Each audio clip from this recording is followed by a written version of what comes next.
धन्यवाद सर. आपण म्हटल्याप्रमाणे महाराष्ट्रातल्या सगळ्या नेत्यांच्या फायली जरी फडणवीसांच्या दरबारी असल्या तरी फडणवीसांना नेता मानणाऱ्या मोदीची फाईल बाळासाहेबांच्या हातात आहे. त्याचं नाव इप्स्टिन फाईल्स आहे.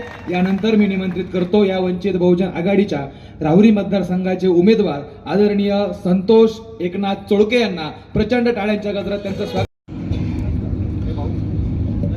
लोकांना सांगून सांगून माझा घसा बसलेला आहे, त्याच्यामुळे मी थोडा कमी आवाजात बोलणार आहे. विधानसभेचे वारे वाहू लागले, पोटनिवडणुकीचं वारं फिरू लागलं आणि राहुरी तालुक्यामध्ये एकच आवाज निघाला का बिनविरोध होणार आहे आणि हे भाजपवाले बिनविरोध करणार. अरे भाजपवाले बिनविरोध करणार, परंतु इथं वंचित बहुजन आघाडी बसलेली आहे, ती कस काय बिनविरोध होऊन देईल. इथं तुमच्या भावनिकतेवर राजकारण चालत नाही. भावनिकतेवर राजकारण करायचं आणि स्वतःचं डबडा भरून घ्यायचं ही भाजपची नीती आहे आणि त्या नीतीला वंचित बहुजन आघाडीनं प्रत्येक वेळेस विरोध केलेला आहे. मित्रांनो, अर्ज भरायचा, आमच्याकडे भाजपवाले यायचे, कोणाचा अर्ज ठेवणारे काय त्याची इंतेभूत माहिती त्यांच्याकडं. हाफिस पुढून चक्रा मारायचे, हाफिसला गाड्या कोणाच्या आहे, कोणत्या मराठ्याच्या गाड्या आहेत आणि ज्या मराठ्याची गाडी असेल या तालुक्यातल्या कमीत कमी 9 ते 10 लोकांनी वंचित बहुजन आघाडीकडून मुलाखती देण्याचा प्रयत्न केला. ऑफिसला आले, चांगले चांगले मोबाईलवर स्कॅन करून नंबर गाडी कोणाची आहे आणि ती दुसऱ्या दिवशी 2 तासाने 3 तासाने त्याच्या घरी माणसं जायची आणि स्कॅन करून त्याचा नाव नंबर मिळाल्यानंतर दुसऱ्या दिवशी त्याचा निरोप यायचा, माझं काय काम होणार नाही, मी काय लढू शकत नाही, बिनविरोध होणार आहे. मग साहेबांनी एक गुगली टाकली, अनिल जाधव यांची उमेदवारी जाहीर केली आणि हे सगळे शांत झाले.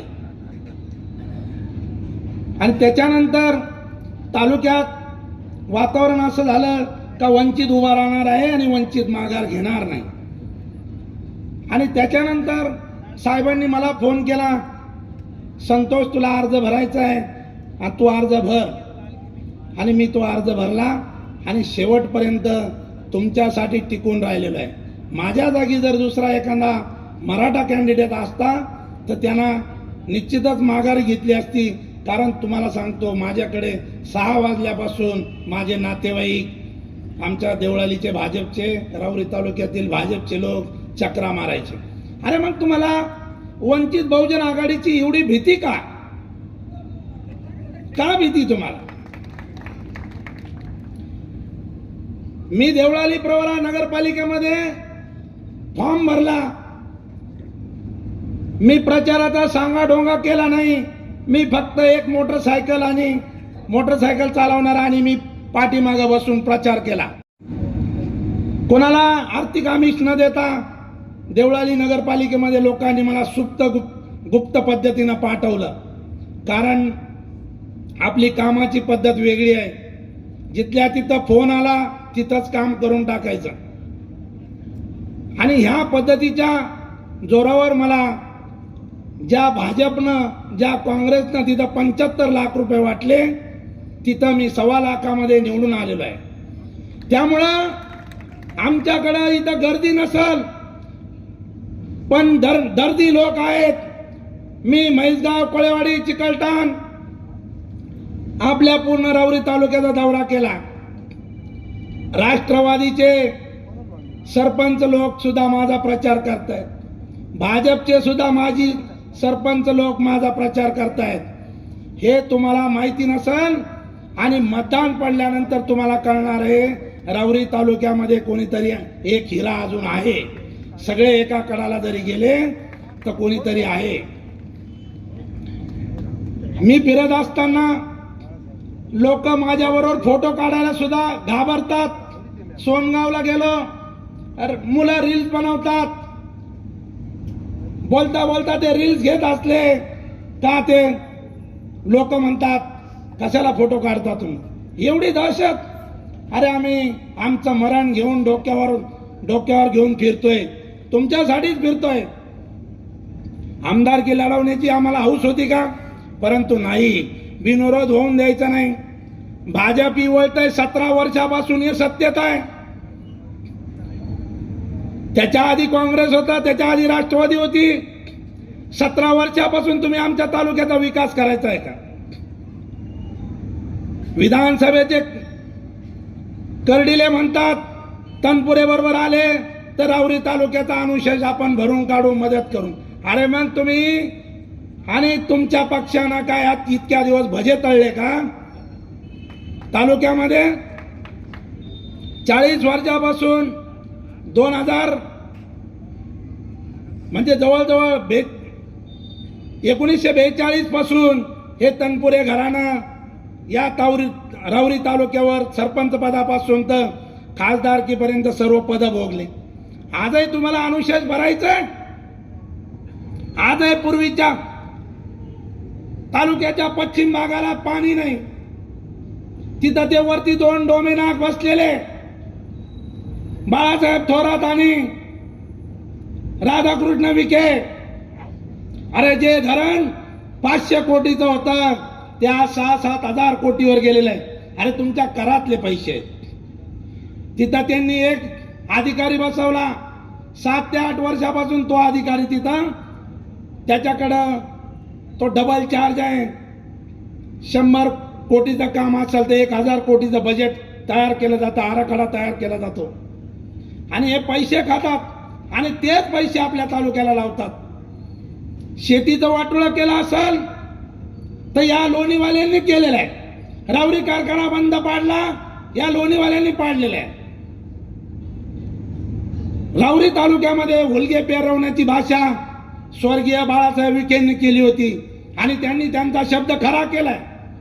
तरी आज माझे मराठा बांधव, गरीब शेतकरी, दादाचं काम चांगलं, नानाचं काम चांगलं, अरे तुमचं वाटोळं झालं तरी तुम्ही अजून लोणीचीच हवा खाता. अरे सोडा तुम्ही. आता तुम्ही मध्ये विचार केला आणि लोणीचं पार्सल तुम्ही दक्षिणेमधून उत्तरेमध्ये पाठवून दिलं. प्रथमतः तुमचं अभिनंदन करतो मी. आणि यांना एवढी मगरुरी होती, आजही यांना एवढी मगरुरी आहे. चोळके बरोबर कोणी एकांना मराठा बोलताना दिसला तर हे त्याला फोन करतात. माझ्या सभेला माणसं कमी असतील, माझे माणसं घरी लाईव्ह ऐकतात, कारण त्यांना यायला गाडीची व्यवस्था नाही. आणि तुम्हाला सांगतो, मताच्या रूपानं तुम्ही मला विधानसभेमध्ये पाठवा आणि तुम्ही मला पाठवणार आहात. या राऊरी तालुक्यामध्ये जाती जातीमध्ये भांड निर्माण करणाऱ्यांना आम्ही चोप दिल्याशिवाय राहणार नाही. आम्ही छत्रपतींचं हिंदुत्व घेऊन इथं निवडणुकीला उतरलेलो आहोत. छत्रपतींच्या नावानं तुम्ही मतं मागता. 1.25 वर्ष होत आले राऊरी शहरामध्ये छत्रपतींच्या पुतळ्याला टाळं लावलं. कशासाठी लावलं? का ते काम मुसलमानांच्या वाऱ्याने बंद पाडला. तरी पण राऊरीचे पुढारी त्यांच्या पाया पडतात. अरे स्वाभिमान तुम्ही घाण टाकला. आताही म्हणे 20 तारखेला प्रवेश आहे. अरे कशासाठी करता तुम्ही? आणि तुम्ही लढले असता तर काही झालं नसतं. त्या दिवशी श्रद्धेय बाळासाहेब आंबेडकरांनी सांगितलं, तुम्ही लढले असते तर काही झालं नाही, परंतु तुम्ही तुमचं मन कणखर केलेलं नाही. तुमच्या मनामध्ये दुविधा अवस्था निर्माण झाली. लढू का नको, लढू का नको, मानीला फाशी लागल. अरे परंतु ती फाशी सुद्धा ती खोटी आहे आणि त्या फाशीला तुम्ही घाबरता. मी या भाजपवाल्यांना एकच प्रश्न विचारतो, तुमचा कर्डिले हा जर एकदम गुन्ह्या गोविंदाचा आणि एकदम सज्जन विधानसभेचा जर उमेदवार असता तर तुम्ही त्याला बिनविरोध करण्याकरता अट्टास धरला नसता. तुम्ही प्राजक्त तनपुरेंच्या पायामध्ये, प्राजक्त तनपुरेंच्या मानेला फास आवडला नसता ईडीचा. कारण तुम्हाला माहिती आहे का आमचं पार्सल हे बुरानगरला परत जाणार आहे. तेव्हा तुम्ही प्राजक्त तनपुरेंच्या मानेपाशे ईडीचा फास आवडला. अरे तुम्ही जर एवढे धुतल्या तांदळाचे होता तर लढून द्यायचं होतं प्राजक्त दादाला. तुम्ही मैदानामध्ये तुम्ही 2 मल्लामध्ये कुस्ती झाली असती, जो जिंकला असता तो जिंकला असता. परंतु तुम्ही हे रतडीचा डाव खेळता आणि त्या तनपुरेंना तुम्ही घरात बसवलं. वरून म्हणतात का तनपुरेंनी राहुरीच्या विकासासाठी माघार घेतली. ती माघार घेतलेली नाही, तुम्ही रडीचा डाव खेळलेला आहात.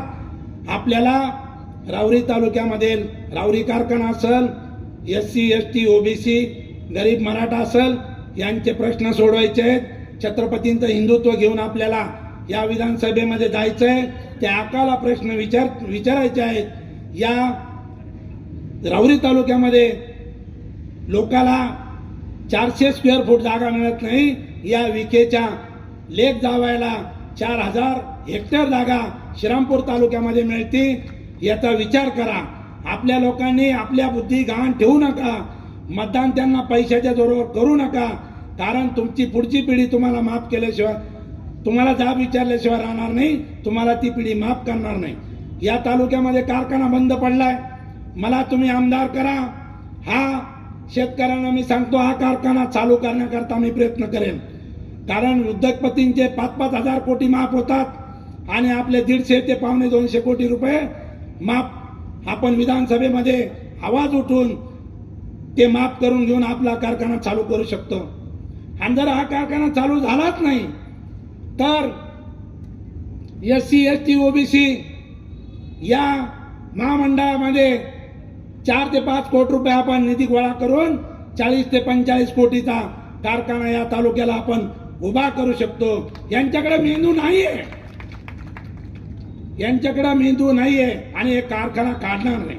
कारण त्या कारखान्यामध्ये सोन्याचं अंड देणारी ही कोंबडी आहे.